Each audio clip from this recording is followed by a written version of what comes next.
La fecundación es la unión de un espermatozoide y de un óvulo para formar la célula huevo o cigoto. Para que esto se produzca, los espermatozoides deben ser introducidos en la vagina de la mujer mediante la cópula o el coito, en el cual el pene erecto se introduce en la vagina y eyacula.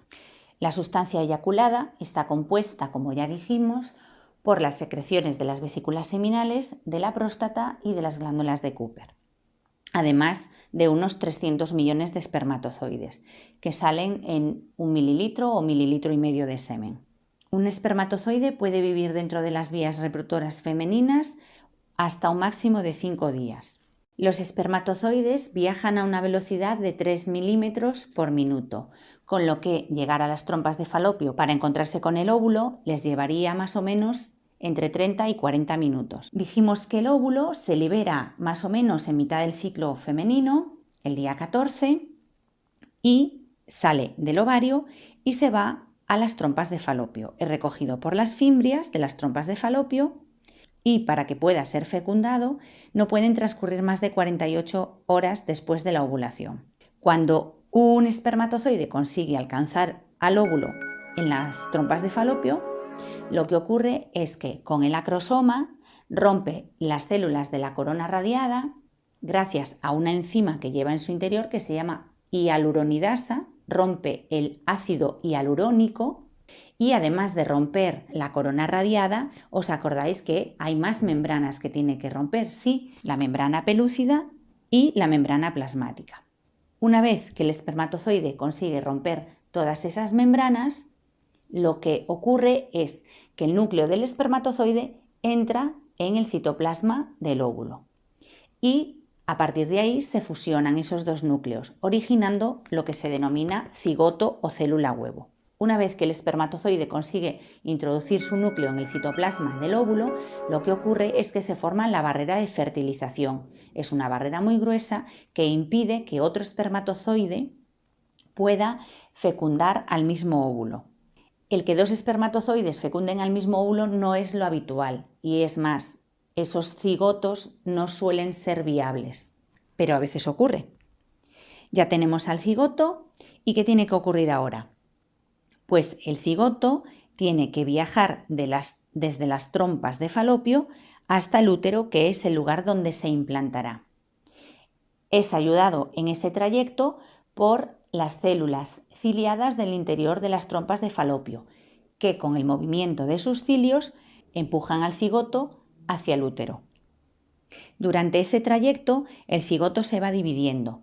Primero sufre una mitosis, se forman dos células, esas dos células se vuelven a dividir por mitosis, se forman 4 células y así sucesivamente. Este proceso de división se denomina segmentación. La mórula tiene entre 16 y 32 células y alcanzar este estadio le suele llevar entre 2 y 4 días después de iniciada la segmentación. La mórula continúa su camino hacia el útero y pasa a denominarse blastocisto, que es un estadio en el que el embrión tiene entre 5 y 6 días y está formado por unas 200 células. Parte de esas células se han ido diferenciando y se han ido aplanando, con lo que formarán una capa de células que se denomina trofoblasto, que es con la que el embrión consigue anidar en el útero. El trofoblasto será lo que posteriormente se convierta en la placenta. El trofoblasto, digamos que lo que hace es invadir la pared uterina, el endometrio, para que se pueda quedar ahí agarrado el embrión. Hasta ahora lo que hemos visto es el proceso de fecundación y de segmentación de ese cigoto para ir formando un embrión cada vez con mayor número de células. El embarazo se considera que empieza cuando ese embrión se ha implantado en el útero. La implantación se produce aproximadamente en el 7º día después de la fecundación. Esta implantación también se conoce como nidación o aniñamiento en galego. Si ese embrión no consigue implantarse en el endometrio, lo que ocurriría sería un aborto natural. Mientras no se forma la placenta, los alimentos son absorbidos por el embrión mediante unas terminaciones que penetran en la pared uterina y que más tarde, alrededor de la 3ª semana de gestación, terminarán por constituir la placenta. Las células del trofoblasto producen una hormona que se denomina HCG, de sus siglas en inglés, que en castellano es gonadotropina coriónica humana. Esta es la hormona que se detecta en los test de embarazo. Aproximadamente a los 10 días ya se produce esta hormona y ya sería posible detectar un embarazo. ¿Qué pasa? Los test de embarazo, como otras pruebas, tienen una sensibilidad específica. Esto es, si tú tienes muy poca cantidad de esa hormona en sangre o en orina, en este caso, porque estás embarazada de muy poquito o porque todavía estás produciendo muy poquita cantidad de esa hormona, el test no lo va a detectar y va a dar un falso negativo. Te va a decir que no estás embarazada, pero sí lo estás. Lo que ha pasado es que el test no ha sido capaz de detectar esa cantidad de hormona. El embrión ya está implantado en el útero y se empiezan a formar estructuras que son imprescindibles para su desarrollo, como son la placenta, el amnios y el cordón umbilical. El cordón umbilical conecta la placenta al embrión. Es por donde se alimenta el bebé. Tiene una arteria por donde le llegaría la sangre oxigenada al bebé y una vena por la cual saldrían los productos de desecho del bebé. Rodeando al embrión, lo primero que nos encontramos es una capa que se denomina amnios o bolsa amniótica, que está rellena de un líquido que se denomina líquido amniótico. Esta capa tiene muchas funciones, entre ellas mantener al feto dentro de una temperatura constante, protegerlo de golpes, permitir el desarrollo de los pulmones, permitir el movimiento libre del feto y desarrollar un sistema musculoesquelético simétrico. Seguramente habréis oído hablar de la amniocentesis. Esa es una prueba en la que se extrae un poquito de este líquido amniótico para comprobar si el bebé está bien. ¿Qué información nos puede dar el contenido de ese líquido amniótico? Pues lo primero, saber si el bebé tiene algún tipo de trisomía, como por ejemplo el síndrome de Down. Analizar el estado de madurez, el grado de madurez pulmonar del feto. También podemos saber si el bebé está pasando por algún tipo de enfermedad o de infección. Normalmente esta amniocentesis se realiza entre las 15 y las 20 semanas de embarazo. Normalmente se la suelen hacer a mujeres que se han quedado embarazadas con más de 35 años. ¿Por qué? Porque a partir de esa edad el riesgo de padecer alguna enfermedad cromosómica como el síndrome de Down aumenta. Una vez que te hacen la amniocentesis, como es una prueba que no está exenta de riesgos, lo que tienes que hacer es permanecer 2 o 3 días en reposo absoluto en casa. La placenta es un órgano muy vascularizado con muchos vasos sanguíneos que permite el intercambio de sustancias entre la madre y el feto. Este intercambio de nutrientes y de gases se realiza a través de las vellosidades del corión. La placenta empieza a formarse aproximadamente en la segunda semana de embarazo y al tercer o cuarto mes está completamente formada. Una capa que no os viene en el libro, pero que a lo mejor os encontráis más adelante o en fotos, es la decidua. La decidua es la porción materna de la placenta de la madre y se forma a partir del endometrio. ¿Y cómo se deshace el bebé de ciertos productos de desecho? Pues a través de un saquito que se denomina alantoides. Ahí es donde se almacenan productos nitrogenados del feto, como la urea, por ejemplo. Un embarazo tiene una duración aproximada de entre 38 y 40 semanas, lo que equivale más o menos a 9 meses, que están divididos en 3 trimestres, en el que el embrión va sufriendo una serie de transformaciones. Durante este tiempo también sufre un gran cambio el cuerpo de la mujer embarazada. ¿Qué ocurre durante el primer trimestre? Pues que se forman los órganos internos del bebé. Se forman las células sanguíneas, las nefronas, las neuronas, el embrión crece rápidamente, empieza a definirse la forma externa del bebé.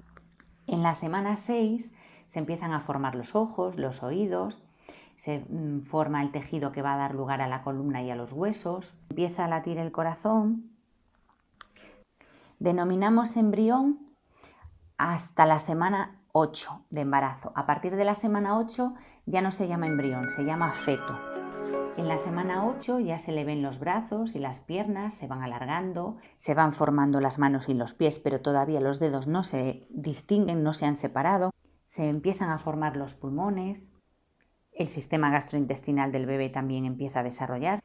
En la semana 11 se cierran los párpados del bebé y no se vuelven a abrir hasta más o menos la semana 28. Ahí ya se puede ver la cara del bebé bien formada, las extremidades, ya se ven perfectamente los dedos de las manos y de los pies, aparecen los genitales, el hígado del bebé ya produce glóbulos rojos. Durante el primer trimestre el bebé puede medir unos 10 centímetros y pesar unos 15 gramos.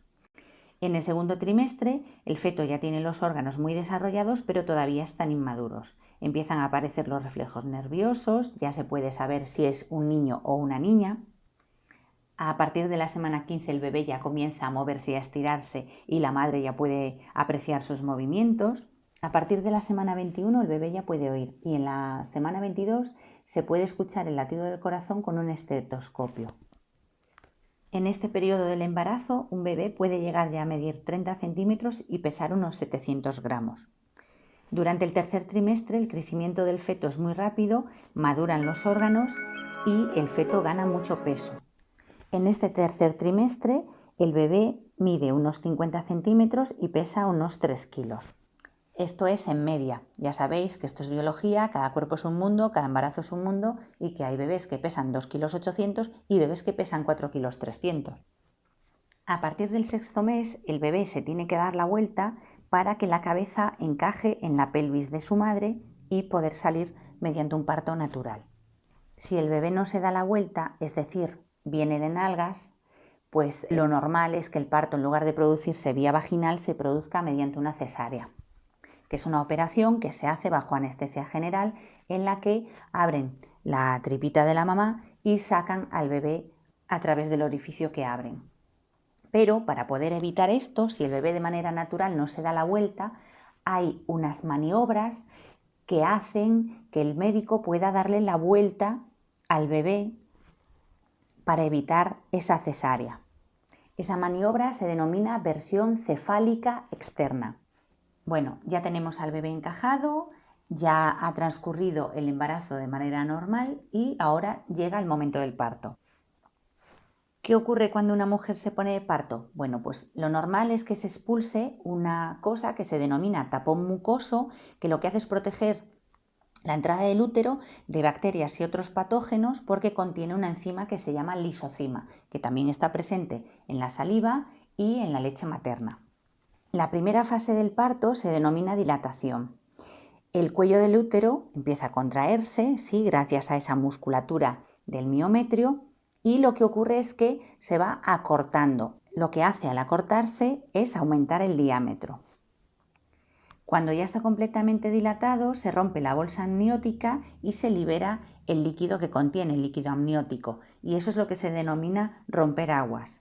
Gracias a estas contracciones, la cabeza del feto se va desplazando hacia la salida. Esta fase de dilatación puede durar entre 8 y 14 horas en una madre primeriza. El útero tiene que tener más o menos un diámetro de 10 centímetros para que pueda salir el bebé sin dañarlo. La segunda fase es la fase de expulsión, es en la que el bebé tiene que salir. Aquí las contracciones son largas, son de 90 segundos y ya ocurren cada minuto y medio. Estas contracciones, junto con la ayuda de la contracción del diafragma, ayudan a expulsar el feto a través de la vagina. Lo primero que sale es la cabeza. Una vez que el feto está completamente fuera de la madre, se pinza el cordón umbilical, eso se corta y se puede conservar en un banco de cordones umbilicales. El trocito que queda de cordón umbilical anclado al bebé que está pinzado se secará, se desprenderá a los pocos días y dejará el ombligo, que no deja de ser una cicatriz. La fase de expulsión puede durar entre 1 minuto y 30 minutos. La última fase se denomina alumbramiento, por eso se llama dar a luz. Parir es dar a luz. ¿Por qué? Porque la última fase se le llama alumbramiento. Bueno, en gallego se denomina libramento. La placenta se ha quedado dentro de la mamá, aunque el bebé ya ha salido. Entonces, esa placenta tiene que salir. Entre 10 minutos y 45 minutos después del nacimiento del bebé, el útero se vuelve a contraer para desprender la placenta, que se expulsa al exterior.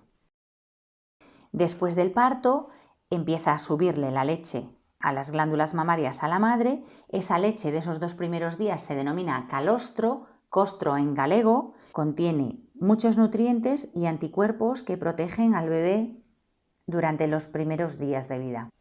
Después empieza la secreción normal de leche que servirá para nutrir al bebé hasta que la madre o bien ya no le suba la leche al pecho o bien decida que tiene que dejar de dar el pecho al bebé por lo que sea. Seguro que os estáis preguntando por los embarazos múltiples. A ver, hay varias formas de que salgan lo que se denominan gemelos. La primera forma es que un espermatozoide fecunde al óvulo y que el cigoto se divida en dos, lo que originaría gemelos genéticamente idénticos. Estos gemelos se denominan monocigóticos porque proceden de un solo cigoto. Los gemelos monocigóticos tienen que ser necesariamente o dos niños o dos niñas. ¿Por qué? Porque un espermatozoide solo lleva o un cromosoma X o un cromosoma Y. Entonces, si el cigoto se divide, se va a dividir en dos, que pueden ser niñas si son XX o niños si son XY. Y esto lo determina el espermatozoide. Otra posibilidad de que se formen gemelos, que en este caso no son gemelos idénticos, son mellizos, sería que dos óvulos fueran fecundados por dos espermatozoides. En este caso, los bebés pueden ser un niño y una niña o niña y niño, dependiendo del cromosoma sexual que aporten los espermatozoides. En este caso, estos gemelos se dice que son dicigóticos, proceden de dos cigotos distintos. Otra posibilidad, que fue la que ya os comenté cuando vimos la fecundación, es que dos espermatozoides fecunden al mismo óvulo.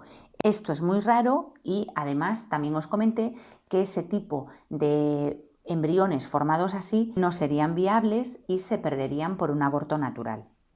¿Y cómo se forman trillizos? Pues puede ser que tres óvulos sean fecundados por tres espermatozoides o que dos óvulos sean fecundados y que uno de ellos se divida, como ocurriría en el caso de los gemelos monocigóticos, o que un solo óvulo fecundado por un solo espermatozoide se divida tres veces.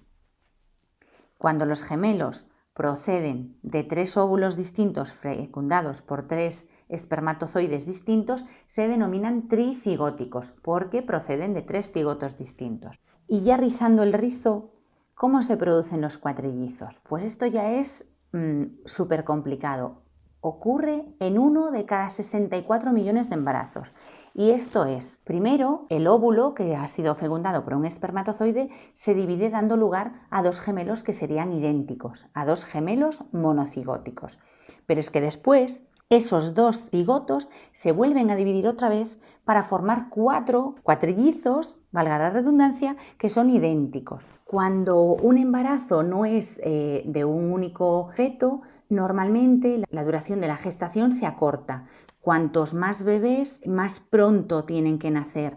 Entonces, en un embarazo de gemelos, normalmente el embarazo llega a término a las 35 semanas, en una de trillizos sean 34 y cuando ya son cuatrillizos, a las 30 semanas se completa el embarazo. En el caso de los trasplantes, en los gemelos que son monocigóticos, que son esos gemelos idénticos, bueno, son un poquito distintos, pero idénticos genéticamente. Un hermano podría donarle al otro sin que hubiera rechazo en los trasplantes, porque esos hermanos son genéticamente idénticos. Es decir, el órgano del donante no va a ser nunca rechazado por el receptor porque es como si fuera un órgano suyo. En el caso de los gemelos que son mellizos, que son dicigóticos, que proceden de dos cigotos distintos, la probabilidad de rechazo sería la misma que si un hermano con el que te llevas N años te dona un órgano.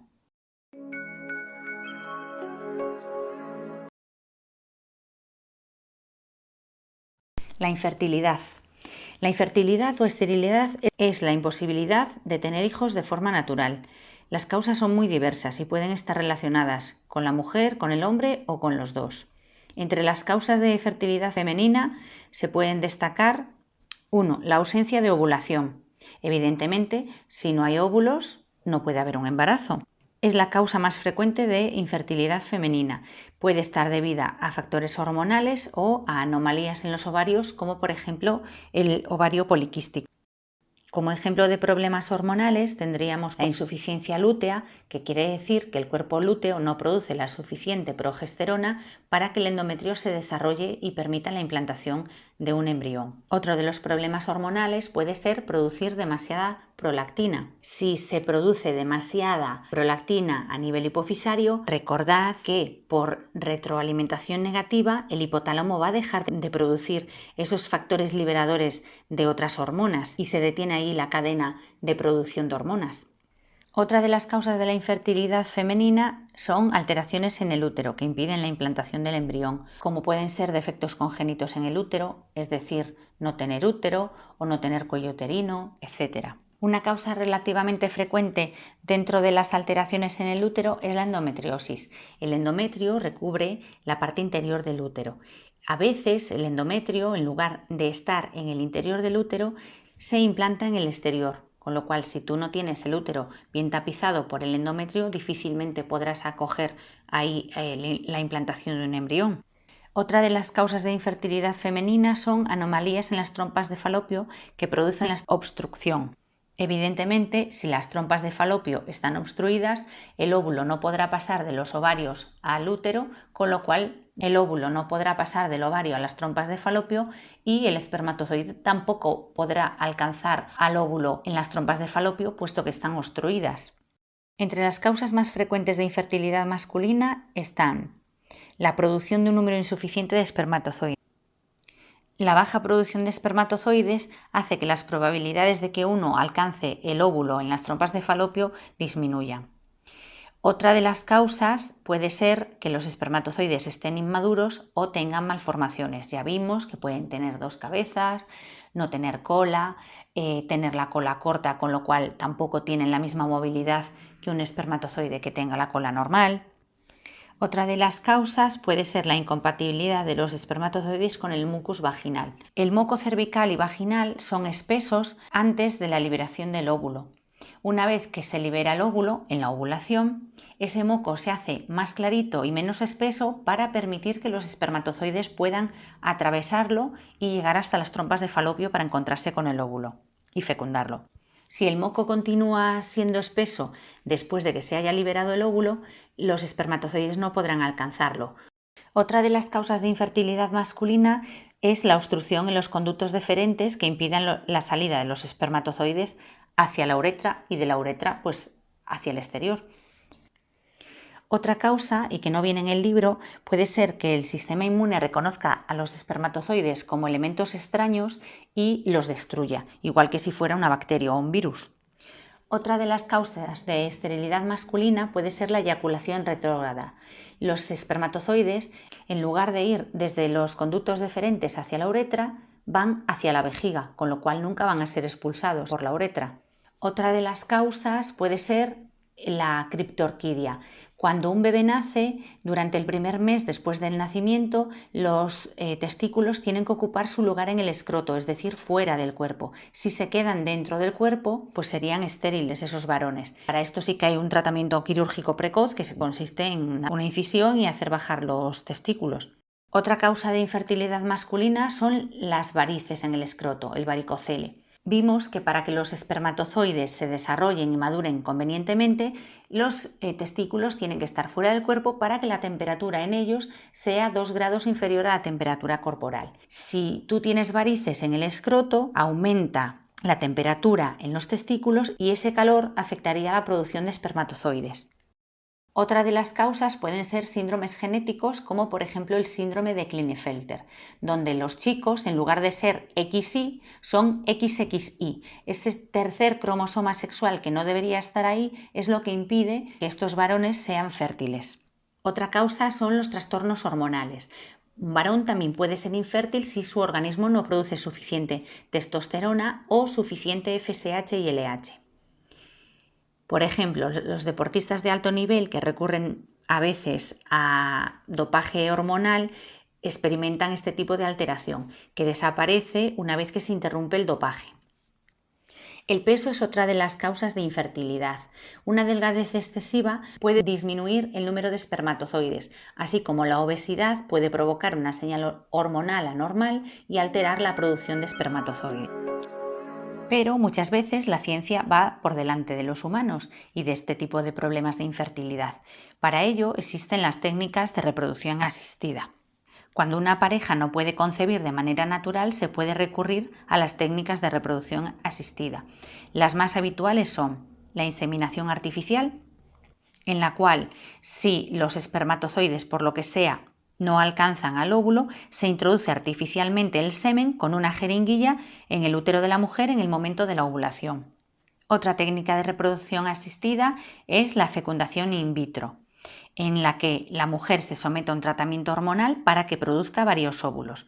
Se extraen esos óvulos y se fecunda con espermatozoides del semen de la pareja en el laboratorio. Se generan una serie de embriones y se implantan los embriones en el útero de la mujer. El tratamiento de fecundación in vitro es un tratamiento costoso económicamente y bastante latoso para la mujer, porque primero, antes de extraerte los óvulos que serán fecundados con los espermatozoides en el laboratorio, lo que tienen que hacer es someterte a un tratamiento hormonal muy fuerte para que produzcas varios folículos maduros, varios ovocitos secundarios y poder extraerlos para luego fecundarlos, porque lo habitual es que cada mes se genere solo uno. Entonces, en esta técnica vamos a necesitar varios de esos ovocitos secundarios para poder hacer la técnica. Para asegurarse de que te quedas embarazada, es decir, esos embriones anidan, arraigan en el endometrio, te implantan varios embriones, de tal manera que suelen ser embarazos múltiples. Si se desarrollan todos, evidentemente va a haber un embarazo múltiple. En España está prohibido implantar más de 2 embriones. Los hermanos nacidos de una fecundación in vitro son mellizos, es decir, dicigóticos. Son embriones que se han generado por fecundación de varios óvulos con varios espermatozoides. Como ya vimos, estos hermanos pueden ser 2 chicas, 2 chicos o una chica y un chico. Otra técnica de reproducción asistida y que nos viene en el libro es la transferencia intratubárica de gametos. Esto es, se le extraen los óvulos a la mujer y, sin fecundar, se le añade el semen de la pareja en las trompas de falopio mediante una laparoscopia y se deja que se produzca la fecundación de manera natural. En el aula virtual del instituto os voy a dejar links a vídeos para que veáis cómo son este tipo de técnicas. Métodos anticonceptivos. Son aquellos que se utilizan para evitar un embarazo. Existen varios métodos y se pueden clasificar en naturales o artificiales. Los métodos naturales se basan en los cambios fisiológicos que se producen durante el ciclo sexual femenino y su eficacia es muy baja. El primero de estos métodos naturales es el sintomático térmico. Durante la ovulación, la temperatura basal, que es la que tenemos en reposo, aumenta, con lo cual el método se basa en no mantener relaciones sexuales en los días anteriores y posteriores y durante la ovulación, que serían los días más fértiles. Con lo cual tienes que medirte la temperatura todos los días y tienes que ser una persona muy regular. Este método no es nada fiable para no quedarse embarazada. Otro de los métodos naturales es el método Gino, que calcula más o menos cuándo vas a ovular para predecir los días más fértiles y no mantener relaciones sexuales para no quedarte embarazada. Coitus interruptus. Esto quiere decir que tu pareja no eyacula en el interior de la vagina, sino que se retira antes. Pero aquí hay un error de cálculo, porque antes de llover chispea y el líquido preseminal que sale antes del semen también puede contener un número de espermatozoides suficientes para que uno de ellos alcance el óvulo en las trompas de falopio y se produzca la fecundación. Es el método anticonceptivo con mayor porcentaje de fracaso. Aviso a navegantes. Utilizando estos métodos hay una alta probabilidad de quedarse embarazada y no al revés, que sería lo pretendido. Los métodos artificiales se pueden clasificar en métodos de barrera, químicos o quirúrgicos. Los métodos de barrera se basan en impedir el paso de los espermatozoides hacia las trompas de falopio. Preservativo masculino o condón. Es una funda de látex o de poliuretano, porque hay gente que es alérgica al látex, y que se coloca sobre el pene en erección y que recogería en esa bolsita el semen expulsado durante la eyaculación, con lo cual se impide que los espermatozoides alcancen el útero. Y además tiene una doble función, que es evitar enfermedades de transmisión sexual. El equivalente femenino es el preservativo femenino, que no deja de ser una funda de poliuretano o nitrilo que se coloca en el interior de la vagina, impidiendo que los espermatozoides alcancen el útero. Los preservativos tienen fecha de caducidad. Además de respetar esa fecha de caducidad, a partir de la cual el fabricante no te asegura que te vaya a evitar contagiarte de una enfermedad de transmisión sexual o de quedarte embarazada. También es muy importante el método de conservación. Los preservativos menos recomendables son aquellos que están en máquinas expendedoras sometidas a cambios bruscos de temperatura, es decir, les da el sol durante muchas horas, pero luego por la noche también se enfrían. El material del que esté fabricado el preservativo va a sufrir esas diferencias de temperatura y puede acabar resquebrajándose. Es como la rueda de un coche que duerme en la calle. Hay que cambiarlas mucho antes porque se desgasta solo por estar en el exterior sometido a diferentes temperaturas. Así que fijaos bien en la fecha de caducidad y en mantener una conservación adecuada de los preservativos. Diafragma. Es un disco de látex que se coloca en el interior de la vagina y que cubre el cuello uterino, con lo cual también se impide el paso de los espermatozoides. Este te lo tiene que recetar un ginecólogo después de explorarte y medirte, porque hay medidas. Evidentemente no todas las mujeres tenemos el mismo diámetro en el cuello uterino.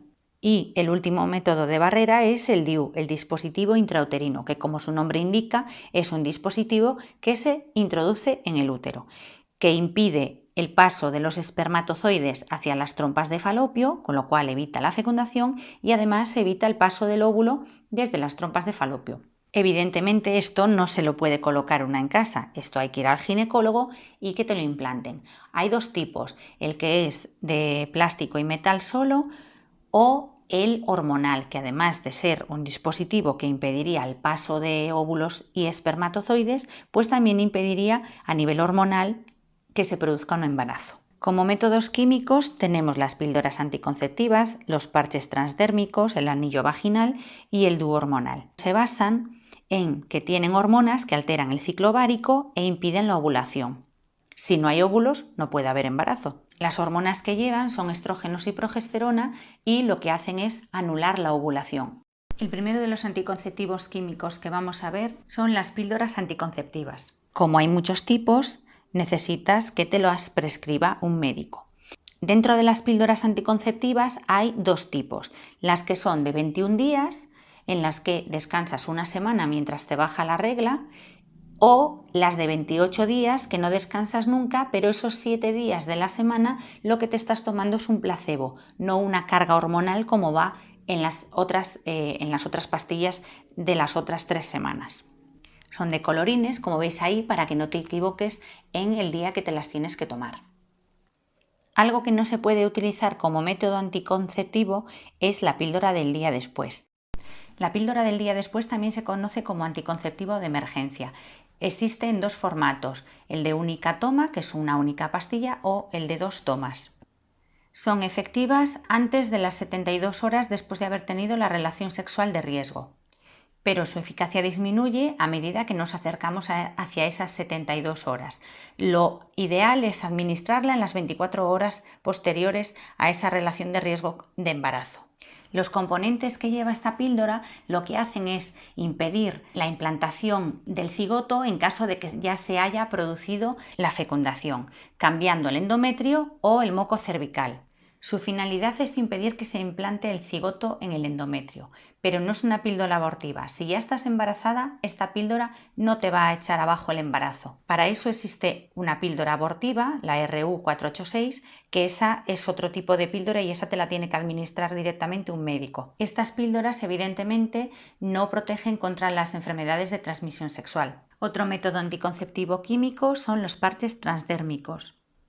Son unos pequeños apósitos cuadrados de 4 centímetros de lado que segregan las hormonas desde la epidermis hasta el torrente sanguíneo. Se puede pegar en el brazo, cerca del hombro, o en el abdomen, cerca del ombligo. Otro anticonceptivo químico es el anillo vaginal. El anillo vaginal se coloca en el interior de la vagina y ese anillo va soltando las hormonas poquito a poco también para impedir la ovulación. Además, hace que el moco cervical sea más espeso, con lo que los espermatozoides tendrían mayor dificultad de alcanzar el óvulo. Pero no va a haber óvulos porque estas hormonas alteran el ciclo ovárico y no se van a producir óvulos. Los métodos químicos se usan bajo prescripción médica, te los tiene que recetar un médico. Otro método químico son los espermicidas, que son sustancias en forma de crema o de gel o de supositorio que se colocan en la vagina antes del coito y que lo que producen son unas condiciones desfavorables para la supervivencia de los espermatozoides. Aquello que os conté del pH, que si el pH no es el adecuado para la supervivencia de los espermatozoides se morirían, pues estos se basan en eso. Normalmente se utilizan asociados a los métodos de barrera como el preservativo. Por sí solos son poco fiables. Los métodos quirúrgicos son definitivos. Pueden ser o bien la ligadura de trompas, una operación en la que se seccionan las trompas de falopio y se cosen para impedir que el óvulo pase hacia el útero y también impiden, ya dicho sea de paso, que los espermatozoides lleguen a las trompas de falopio, con lo que nunca se puede producir una fecundación. Y el otro método anticonceptivo quirúrgico para los chicos es la vasectomía, que en lo que consiste es en cortar los conductos deferentes de tal manera que los espermatozoides que estaban ahí no puedan pasar a la uretra y con lo cual tampoco puedan salir al exterior. En la página 137 del libro tenéis un cuadrito arriba a la derecha que pone la eficacia de estos distintos métodos. Ya veis que los más altos son la ligadura de trompas y la vasectomía porque son métodos definitivos si están bien hechos, que no sería la primera vez que eso no queda bien cosido y hay problemillas. Y los métodos anticonceptivos químicos mal tomados pues tampoco ayudan. Por ejemplo, las píldoras anticonceptivas no deben ser tomadas con otro tratamiento, como por ejemplo antibióticos. Si tú, por lo que sea, te tienes que tomar antibióticos, la eficacia de la píldora va a disminuir, con lo cual, además de seguir tomándote la píldora de manera natural para no perder el ciclo, lo que tienes que hacer es utilizar ese mes otro método de barrera, acompañando, y nada de tomar la píldora con un vasito de alcohol, porque entonces ahí la eficacia disminuye también. Mucho ojo.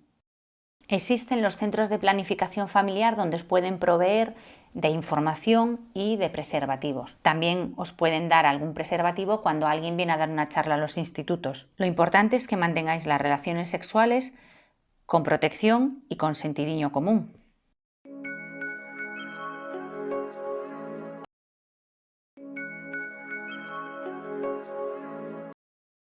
Y lo último que nos queda por ver en este tema son las enfermedades de transmisión sexual, que como ya habéis hecho un trabajo sobre alguna de ellas, pues ya tenéis un conocimiento más o menos.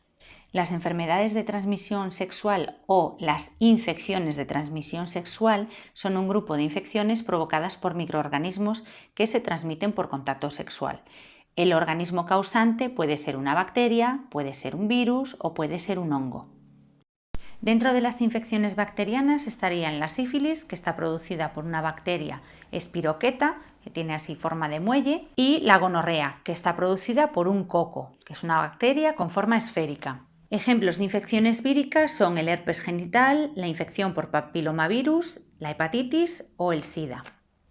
Y como ejemplo de infecciones fúngicas tendríamos la candidiasis. La cándida es una levadura, es un hongo unicelular, no os hagáis la idea que es un hongo con forma de seta, esos son otros. Esta es como unas pequeñas bolitas que son levaduras, como las de fermentar la cerveza y el pan, pues esas. El género Cándida forma parte de la flora vaginal, que es como la flora del tubo digestivo o la flora de la piel, pero que esta vez está en la vagina para protegernos de las infecciones. Pero cuando uno está bajito de defensas o se ha tomado un tratamiento con antibióticos, esa flora se altera y las cándidas pueden actuar como patógenos oportunistas. Vamos, que de manera natural no son patógenos, pero si tienen la oportunidad, sí lo son. El contagio de las enfermedades de transmisión sexual se produce de una persona a otra durante las relaciones sexuales o a través del contacto con lesiones de la piel, con mucosas de los genitales, de la boca o del recto y con los fluidos corporales como el semen, la saliva, las secreciones cérvico-vaginales, la sangre, la orina o las heces. Los síntomas generalizados de estas enfermedades suelen ser secreciones blanquecinas que salen a través del pene y de la vagina, pero son distintas del flujo normal, como sucede en el caso de la gonorrea o la candidiasis. El flujo vaginal normalmente es transparente, pero si se vuelve pastoso o tiene grumos o se vuelve amarillento o huele fuerte, eso es una señal de que algo está pasando, estamos teniendo una infección. Otro síntoma pueden ser las lesiones ulcerosas, como ocurre en el caso del herpes genital o de la sífilis. Otro síntoma pueden ser lesiones con aspecto de verruga, como ocurre en el caso de la infección por papilomavirus. Este virus lo que hace es integrarse dentro de las células uterinas y transformarlas en células potencialmente cancerosas. No siempre que tienes el virus del papiloma desarrollas un cáncer de cuello de útero, pero hay una posibilidad mucho más elevada que si no lo tienes. Y las verrugas serían el signo externo de que estamos teniendo una infección por papilomavirus.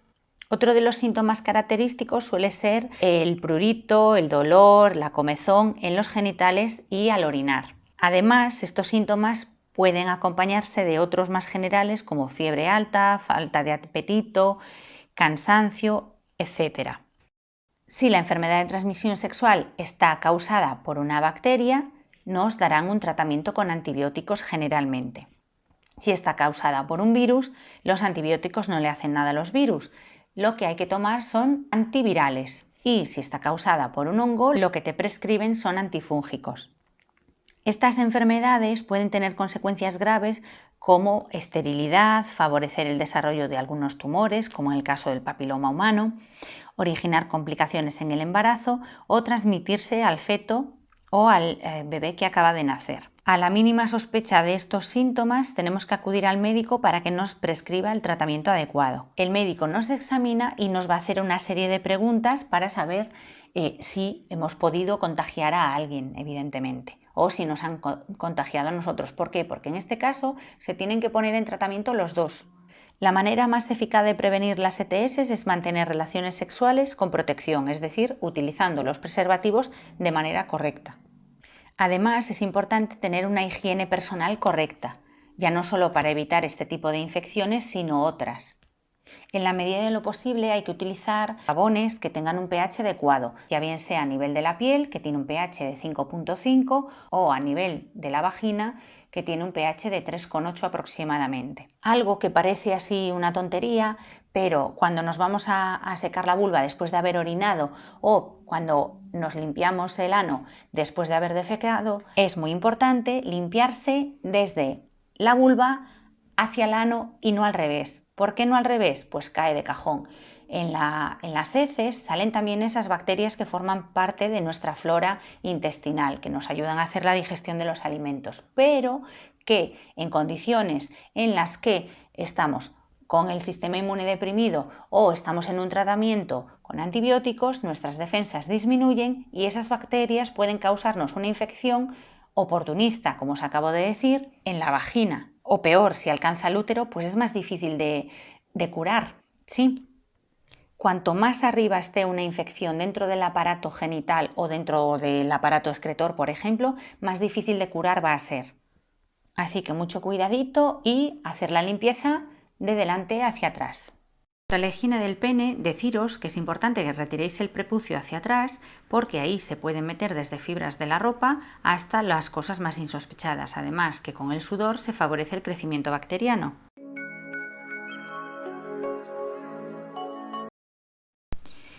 Un aspecto importante a considerar sobre el SIDA es que el SIDA es la última fase de la infección por el virus de inmunodeficiencia humana. Primero te infecta el virus y a medida que va matando a tus linfocitos, cada vez eres más vulnerable a que cualquier infección te pueda causar un daño muy grave, incluso la muerte. Y el SIDA es el síndrome de inmunodeficiencia adquirida, que es una enfermedad adquirida por no tener esos linfocitos que son los policías que nos defienden de los patógenos.